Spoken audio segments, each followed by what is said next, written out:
भारत माता की, भारत माता की, भारत माता की। वंदे वंदे वंदे। जय श्री राम, जय जय श्री राम। हिंदू गौरव दिवस के रूप में आज के सरदेव बाबूजी कल्याण सिंह जी की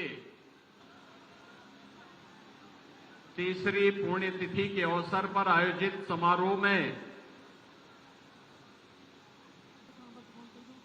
बाबूजी कल्याण सिंह जी के सभी समर्पित अनुयायीगण और उपस्थित बहन और भाइयों, सरदेव बाबूजी को उनकी तीसरी पुण्यतिथि के अवसर पर प्रदेश सरकार और प्रदेश की जनता जनार्दन की ओर से कोटि कोटि नमन करते हुए विनम्र श्रद्धांजलि अर्पित करता हूं। बहन और भाइयों, अलीगढ़ जनपद के एक सामान्य किसान परिवार में जन्म लेकर जन्म से ही संघर्ष का जज्बा जिनके अंदर रहा हो, जिन्होंने चुनौतियों से जन्म से ही मुकाबला करना सीखा हो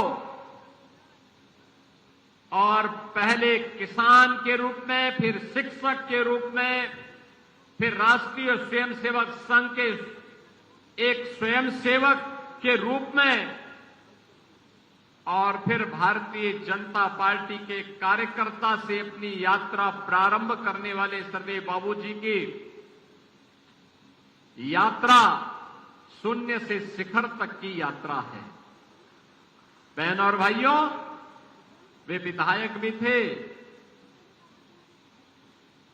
सांसद भी थे,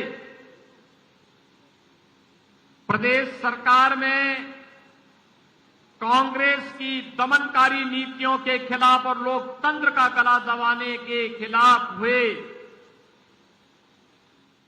आपातकाल के आंदोलन में जेल के अंदर बंद भी हुए थे और आपातकाल के बाद प्रदेश के अंदर बनी सरकार के स्वास्थ्य मंत्री भी थे।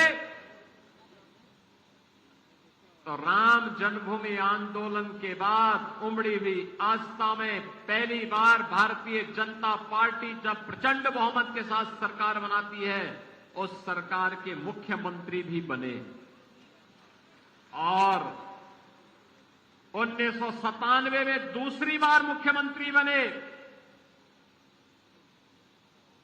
और फिर हिमाचल और राजस्थान के राज्यपाल के रूप में भी उस संवैधानिक पद का दायित्व का कुशलतापूर्वक निर्वहन करते हुए उन्होंने अपनी अंतिम यात्रा इस धराधाम में समर्पित करते हुए प्रभु श्री राम के लोक के लिए प्रस्थान कर गए। आज उनकी तीसरी पुण्यतिथि है। महत्वपूर्ण यह है कि कल्याण सिंह क्या कोई व्यक्ति अचानक बन जाता है क्या? कल्याण सिंह के लिए संघर्ष और चुनौती का मार्ग चुनना पड़ता है, त्याग और बलिदान का मार्ग चुनना पड़ता है। जब चुनौती और संघर्ष सामने होता है, त्याग और बलिदान का एक जज्बा होता है, तो दुनिया की कोई ताकत आपको झुका नहीं सकती, आपका बाल बांका नहीं कर सकती है, क्योंकि अपार जन आस्था और विश्वास आपके साथ खड़ा होता है। यह अपार जन विश्वास के प्रतीक सरदेव बाबूजी कल्याण सिंह जी बने। उन्होंने उस समय की ताकतों का मुकाबला किया, विपरीत परिस्थितियों में कार्य किया, लेकिन श्री राम जन्मभूमि आंदोलन के मार्ग से तनिक भी नहीं हटे, लगातार उसके लिए कार्य करते रहे और अंततः परिणाम हमारे सामने था। आज उसकी सुखद अनुभूति पूरी दुनिया के अंदर रहने वाला सनातन हिंदू धर्मावलंबी कर रहा है। कौन ऐसा धर्मावलंबी होगा? दुनिया का सनातन धर्मावलंबी होगा या दुनिया की दमित और वंचित जातियां होंगी जिन्होंने अयोध्या में रामलला के भव्य मंदिर के लोकार्पण कार्यक्रम में जब प्रधानमंत्री मोदी जी के नेतृत्व में 22 जनवरी 2024 को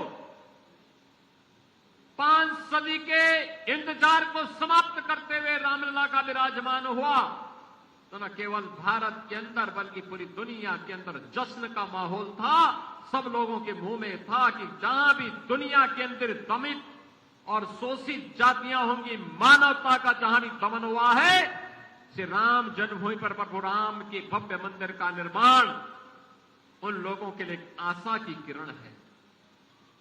और इस आशा की किरण की शुरुआत तब हुई थी जब बाबूजी ने कहा था कि सरकार जाए तो जाने दिया जाए, लेकिन राम भक्तों पर गोली नहीं चलाएंगे। बहनों और भाइयों, आज हम हिंदू गौरव दिवस के रूप में बाबूजी की पुण्यतिथि के आयोजन के साथ एकत्र हुए हैं। बहनों और भाइयों, इसलिए क्योंकि उनका जीवन भारत की राष्ट्रीयता के लिए समर्पित था। उन्होंने जातिवाद को प्रश्रय नहीं दिया, समाज को विभाजन करने वाली ताकतों से उन्होंने दूरी बनाए रखी, हमेशा दूरी बनाए रखी। मूल्यों के लिए जीवन जिया था, राजनीति को आदर्शों का माध्यम बनाया था। राजनीति उनके लिए सत्ता और भोग का माध्यम नहीं बना था। राजनीति उनके लिए सौदेबाजी का जरिया नहीं बना था। राजनीति उनके लिए कथित अपने स्वार्थों की पूर्ति का माध्यम कभी नहीं बन पाया।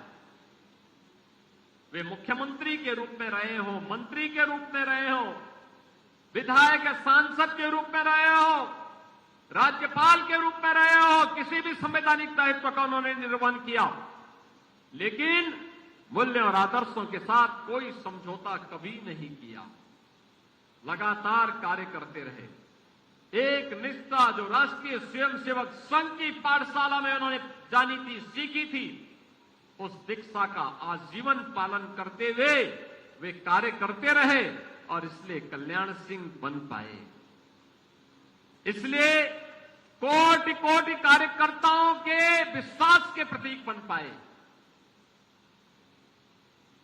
और कोटि कोटि विश्वास के प्रतीक बनने के कारण ही उस समय की तत्कालीन सरकार की अराजकता के खिलाफ जब 1991 में, याद करिए, 30 अक्टूबर 1990 और 2 नवंबर 1990 को जब अयोध्या में राम भक्तों पर गोलियां निर्ममतापूर्वक चलाई गई थी और उस समय की सरकार एक तरफ हिंदू समाज को आपस में बांटने का कार्य कर रही थी और दूसरी तरफ राम भक्तों पर गोलियां बरसा रही थी, उसके खिलाफ अड़िग चट्टान बनकर के किसी एक नेतृत्व के सामने कोई उनके सामने टकराया था तो व्यक्तित्व था सरदेव बाबूजी कल्याण सिंह जी का, जिन्होंने कहा था कि हम हिंदू समाज को बंटने नहीं देंगे, हम हिंदू समाज को बंटने नहीं देंगे। ये जातीयता का जहर घोलने वाले लोग ये भारत को कमजोर करने का काम कर रहे हैं। ये जातीयता का जहर घोलने वाले लोग भारत के सामाजिक ताने बाने को छिन्न भिन्न कर रहे हैं और एक तरफ हमें आपस में बांट रहे हैं तो दूसरी तरफ तुष्टीकरण की प्रकाशता में चढ़ करके उत्तर प्रदेश को दंगों की आग में भी झोंकने का काम कर रहे हैं। और बहनों और भाइयों, 2 नवंबर और 30 अक्टूबर 1990 की तिथि भारत के इतिहास में उसी काले अध्याय के रूप में लिखी जाएगी जब अयोध्या में निर्ममता पूर्वक राम भक्तों का लहू बहाया गया था। उसके खिलाफ भी आवाज मुखर की थी सरदेव बाबूजी ने। बहनों और भाइयों, वही स्थिति जब 2002 उसके ठीक 2 वर्ष के बाद 6 दिसंबर 1992 को समय आया, केंद्र की सरकार का दबाव था कि अयोध्या में राम भक्तों पर कारसेवक पर गोली चलाई जाए। बाबूजी ने कहा नहीं, हरगिज नहीं, राम भक्तों पर गोली नहीं चलाएंगे। सरकार चाहे तो हमारी केंद्र की सरकार चाहे तो मेरी सरकार को बर्खास्त कर सकते हैं, और अगर चाहे तो मैं तैयार हूं, हमारा संकल्प पूरा हुआ, मैं अपने पद से इस्तीफा देने जा रहा हूं। और बहनों और भाइयों, मुख्यमंत्री पद को ठुकरा करके उन्होंने अपना रास्ता संघर्ष का चुना। और आज इसीलिए जब हम लोग बाबूजी की 30वीं पुण्यतिथि के अवसर पर यहां एकत्र हुए हैं, मुझे आप सबसे एक ही बात कहनी है। हम बाबूजी की इस पुण्यतिथि को हिंदू गौरव दिवस के रूप में मना रहे हैं। हमें हिंदू एकता के महत्व को समझना पड़ेगा। हिंदू कोई जाति नहीं है, मत और मजहब नहीं है, यह किसी संकीर्ण दायरे का माध्यम नहीं है। यह भारत की सुरक्षा की गारंटी है, ये भारत की एकता और भारत की एकात्मता की गारंटी है। याद रखना, जब तक भारत का मूल सनातन हिंदू समाज मजबूत है, भारत की एकता और अखंडता को दुनिया की कोई ताकत चुनौती नहीं दे सकती। लेकिन जिस दिन ये एकता खंडित होगी, उस दिन भारत को फिरके में बांटने की विदेशी साजिशें सफल होती हुई दिखाई देंगी। हमें इन साजिशों को सफल नहीं होने देना है, कतई नहीं होने देना है। आज की सबसे बड़ी आवश्यकता है, जो लोग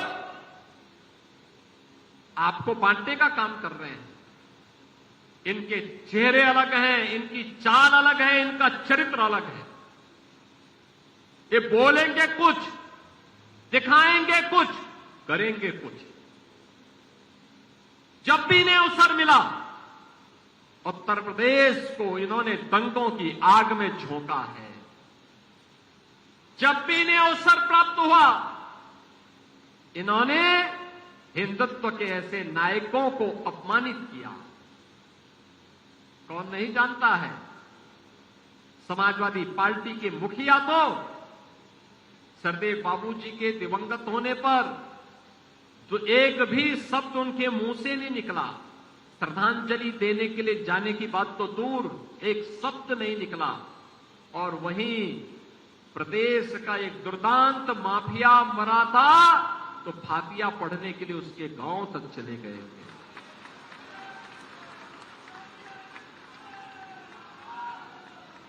क्या यही पीडीए है? क्या यही पीडीए है? इस सकल हिंदू समाज के लिए जिनका जीवन समर्पित था, ऐसे सरदेव बाबूजी के दिवंगत होने पर श्रद्धांजलि देने की बात तो दूर, श्रद्धांजलि देने की बात तो दूर, एक शब्द उनके मुंह से संवेदना के लिए नहीं निकले। सरकार से नहीं बात करते, राजू भैया से बोल करके संवेदना व्यक्त कर सकते थे, क्योंकि सरदेव बाबूजी तो राज्यपाल भी थे, 2-2 राज्यों के राज्यपाल रह चुके थे, प्रदेश के 2-2 बार मुख्यमंत्री रह चुके थे, प्रदेश में मंत्री रह चुके थे,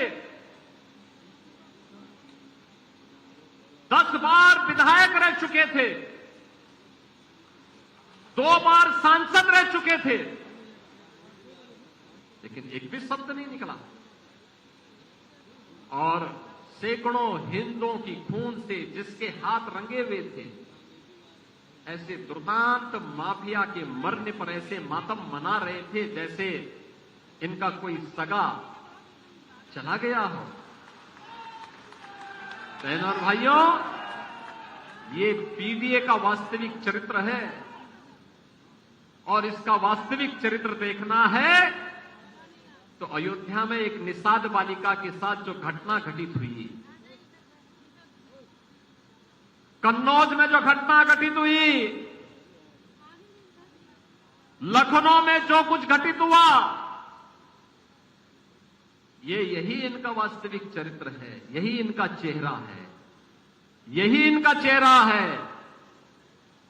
ये लोग बोलेंगे क्या, करेंगे क्या और दिखेगा क्या, इसमें जब तक हम फर्क महसूस नहीं करेंगे और जब तक इसका एकजुट होकर के मुकाबला नहीं करेंगे, ये लोग प्रदेश की जनता को ऐसे ही बेवकूफ बनाते रहेंगे, ऐसे ही छलते रहेंगे।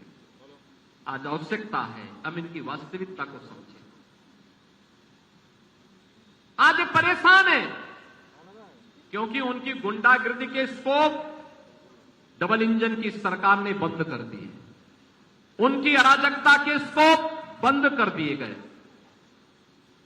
उनके एक एक षड्यंत्र को हर एक पग पग पर रोक करके उतनी कठोरता के साथ रोकने के सारे स्कोप बंद कर दिए गए हैं।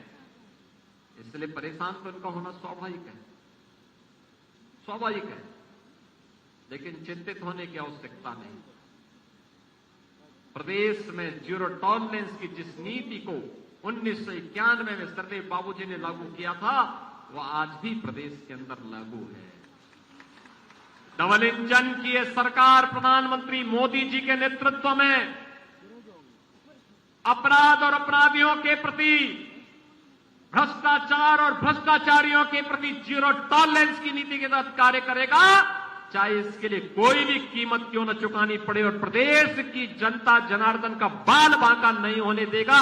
यह संकल्प हमें सरदेव बाबूजी के इस तीसरी पुण्यतिथि के अवसर पर लेना ही होगा और हमें इस बात को मजबूती के साथ आगे बढ़ाना होगा कि आजीवन जिन मूल्यों के लिए, जिन आदर्शों के लिए सरदेव बाबूजी का जीवन समर्पित था, उन मूल्यों और आदर्शों के लिए हम कार्य करें। बाबूजी की इस विरासत को उनके सुपुत्र पूर्व सांसद श्री राजवीर सिंह राजू भैया, उनके सुपुत्र श्री संदीप सिंह और उनके अनुयायी लगातार आगे बढ़ाने का काम कर रहे हैं। आप सभी से मेरा यही आग्रह होगा कि बाबूजी का सपना था, उस सपने को भारतीय जनता पार्टी और उनकी विरासत मजबूती के साथ आगे बढ़ाने का कार्य करेगी, कार्य कर रही है। हमें तनिक भी उन मूल्यों और आदर्शों से विचलित हुए बगैर निरंतर आगे बढ़ने की तैयारी करनी चाहिए। आज तृतीय पुण्यतिथि के अवसर पर सरदेव बाबूजी को मैं एक बार फिर से उनकी स्मृतियों के लिए नमन करते हुए प्रदेश सरकार और प्रदेश की जनता जनार्दन की ओर से विनम्र श्रद्धांजलि अर्पित करते हुए अपनी वाणी को यहीं पे विराम देता हूं।